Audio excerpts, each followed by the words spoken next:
And as much as things have changed over the course of this campaign, in many ways it is the same campaign we launched on October 23rd.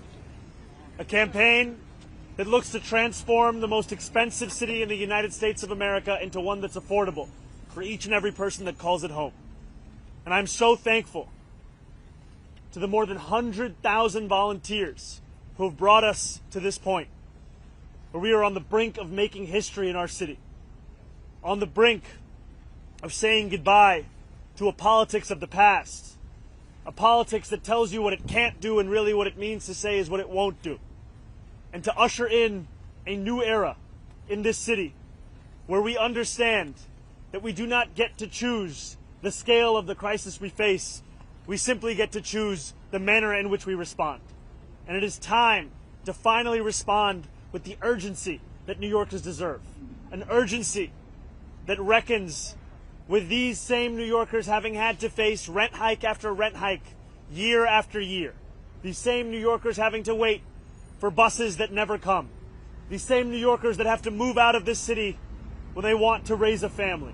And these same New Yorkers who have grown tired of going on Street Easy to find apartments in Jersey City because that's the only place they could consider affording. It is time now for a new day in our politics. And it is an honor and a privilege to be a part of a movement that has fought every single day to bring that day forward. And today, we have until 9 p.m. to say that our time has come. Thank you very much. How important we'll take some questions. How important is margin of victory tonight in terms of what you would say is your mandate to get these affordable housing, free buses, and all the other initiatives? I believe that victory is a mandate in and of itself. All right, yeah, go ahead, Zach. Mr. Mamdani, why did you choose to vote in person today instead of voting early? You know, I wanted to make sure that I took every opportunity to speak to New Yorkers across the 5 boroughs throughout the duration of early voting, and it was a joy to vote alongside my wife this morning. All right, we'll go here. On ballot question number 4, yes. There's been some concern that would empower the mayor too much when it comes to housing construction. Did that at all cross your mind before you decided to vote yes? And how would you use that power responsibly if you are elected? That is a power, like all mayoral power, that must be used to deliver for New Yorkers. And I am looking forward to working alongside the City Council in delivering the kind of investments that so often communities have been denied, and to finally ensure that we understand the strength of this city be measured by the neighborhoods furthest from City Hall, not by the ones just closest. Zohran, do you think that Sorry, we'll go right here. are you concerned at all about any voter intimidation? There were some issues in New Jersey this morning, North Jersey, of bomb threats with voting locations, not here, but your level of concern that could play out here somehow. It's incredibly concerning. Right. And I think that it is an illustration of the attacks we're seeing on our democracy. Sometimes they're blatant and explicit in the manner of these bomb threats. And we also have to know that here in New York City, I saw a young woman sharing a story of her mother who had voted for our campaign and was then harassed by another man at that poll site for doing so. And we have to understand this as part of the general approach the Trump administration has taken to trying to intimidate voters with baseless allegations of voter fraud as a means of trying to repress the voice of Americans across this country. And when we think about how best to fight Donald Trump, one way we can do so is by understanding Andrew Cuomo for what he is, the candidate endorsed by Donald Trump, Elon Musk, and Stephen Miller.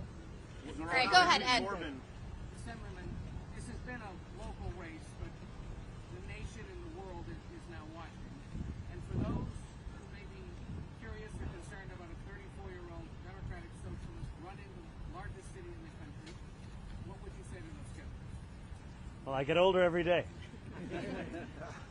Look, I think more about New Yorkers than I do about anything beyond our 5 boroughs.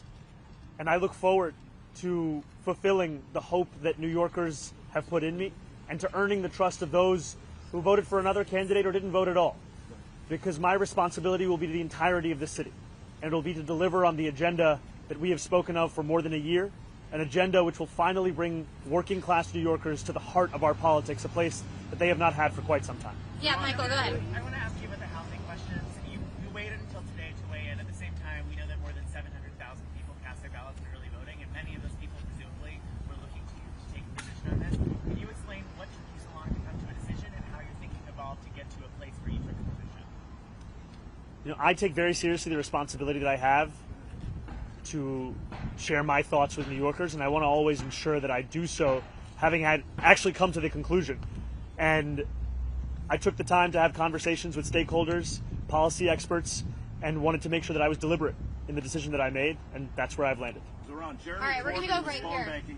Excuse me, sir. All right. Zohran, you think that this is bigger than New York, that your victory can turn the tide, change the conversation for the left in Europe and inside the Democratic Party in the United States? My ambitions are squarely within these 5 boroughs, my friend. Thank you. Yeah, we're going to go right here. What are your thoughts on that? Sorry, could you say it one more time? President Trump says he plans to reduce federal funding if you win. What are your thoughts on that? President Trump also encouraged every New Yorker to vote for Andrew Cuomo. There are many things that he will say and that he will do that will not actually bear out in the results within our own city.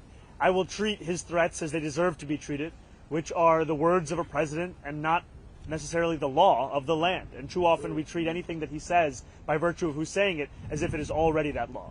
And it is time that we have a mayor who stands up for New Yorkers each and every day, not one who's willing to sacrifice those New Yorkers so that they can stand up for themselves. All right, last question right here. Phone banking. Go ahead. Assemblyman, any last-minute message for New Yorkers who may be concerned that the president will follow through on his threats if you win tonight? I look forward to representing those New Yorkers and look forward to fighting for every single dollar this city is owed.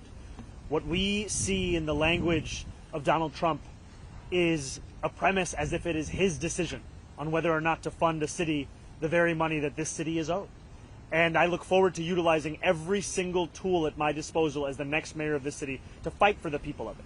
That means using the courts, that means using the bully pulpit, that means ensuring that we actually follow the letter of the law.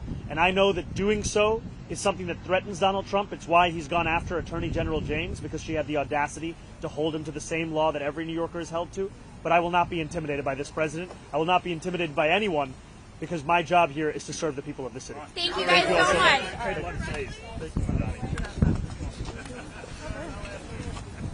All